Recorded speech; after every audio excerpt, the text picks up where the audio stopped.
ایران نے جنگ کے 10ویں روز اسرائیل پر بڑے پیمانے پر میزائل برسا دیے۔ تہران کی جانب سے تل ابیب اور حیفا پر پہلی بار خیبر شکن میزائل فائر کیے گئے ہیں۔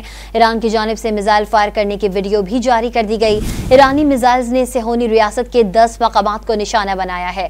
ایرانی نیوز ایجنسی تسنیم نے بتایا کہ نئی کارروائیوں میں تل ابیب کے بین گوریون ایئرپورٹ، تحقیقاتی مراکز، کمانڈ اینڈ کنٹرول سینٹرز کو نشانہ بنایا گیا ہے۔ اسرائیلی ایمرجنسی سروسز نے تصدیق کی ہے کہ تل ابیب، حیفا، کارمل اور شمالی ساحلی علاقوں میں خیبر شکن میزائلوں نے تباہی مچا دی ہے۔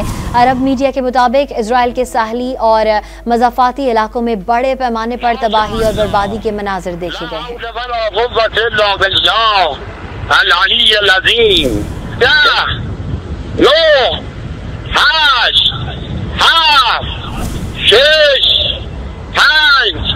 چار، 3، 2